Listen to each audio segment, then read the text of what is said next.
এরা 16-17 বছরে শেখ হাসিনা একটা চুলও বাঁকা করতে পারে নাই। আজকে সব সৈনিক একদম খাড়ায় গেছে, এক একজন সবগুলা চুল খাড়ায় গেছে। এখন পারলে শেখ হাসিনাকে সরাইতি, তখন তো এক একটা ধান খেতে লুকায় ছিলি, ট্রাকটা সরাইতে পারিস নাই। আজকে একটা শান্তিপূর্ণ জায়গায় আমরা আমাদের শহীদ পরিবারদের সাথে দেখা করতে গেছি।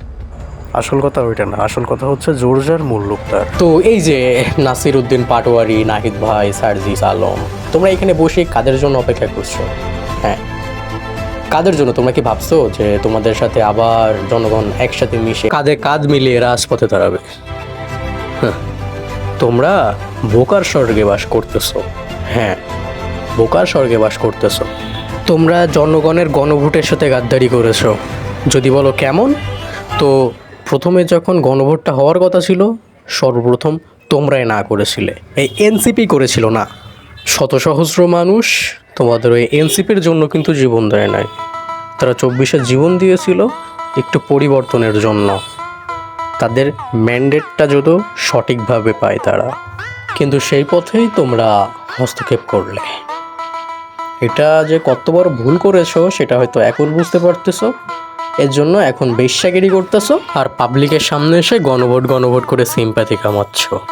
সো গাইস, তো এর পরের ভিডিও এনসিপির পুরো একটা ফাইল আমার কাছে আছে, যেটা এখনো খুলি নাই। তো ফাইলটা খুলে একটু বিশ্লেষণ করব। তো ভিডিওতে মজা হবে, ভরপুর মজা হবে। এই ওয়েট, একটা কমেন্ট দেখলাম। এই কমেন্টে কি লিখেছে? তোর কথা মতো তারা মুদ্রার এপিট ও ওপিট, কিন্তু তুই যে রাজাকার শব্দটা চেনা লাগতেছে। ও হ্যাঁ, এটার কারণেই তো অনেক বড় একটা গোষ্ঠী চুদা খেয়ে দেশ থেকে ভেগে গিয়েছিল হেলিকপ্টারে উঠে। আর হ্যাঁ, তারপরে পড়ি, তোর চেহারা আরো কঠিন ভয়ঙ্কর। একটা কথা মনে রাখিস, রাজাকারের হাতে কখনো দেশের দায়িত্ব জনগণ দেবে না। আচ্ছা ভাই, মানে তুই কি দেখেছিলি যে আমি রাজাকার? না শোন, যে আমার রাজাকার বলে না, আমি একটা কথা বলি। ওই সময় আমি আর আমার বাবা তোদের মাদেরকে ঘর থেকে তুলে নিয়ে গিয়ে ওই যে পাকিস্তানিদের ক্যাম্পে দিয়ে আসতাম, আর তার থেকে তোর জন্ম হয়েছে। আর এই মাদাসুদের কমেন্টে আওয়ামী লীগ গন্ধ হয়, যেটার নাম শুনলে আমার মাথায় রক্ত উঠে যায়। তো লাস্ট একটা কথা, মতিউর রহমান ভাই বলেই সম্বোধন করলাম, যেহেতু এখন একটু ভালো কথা বলবো, গালি দিলে হবে না। তো আপনার হয়তো কিঞ্চিত হইলেও মগজের ভিতরে কিছু আসে, আপনি ভালো মন্দ বোঝেন। তো ভালো মন্দ বুঝে আপনি যে দল করেন, দল ঠিক আছে, মানুষ দল করতেই পারে।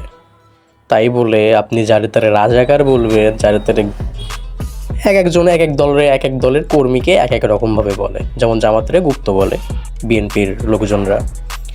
তো আমি কিন্তু কোনো দলের না, আমি যেই দলের যে ফল্ট পাবো আমি সেটা নিয়ে কথা বলবো। আর এটার জন্য আমার ইউটিউবে আসা।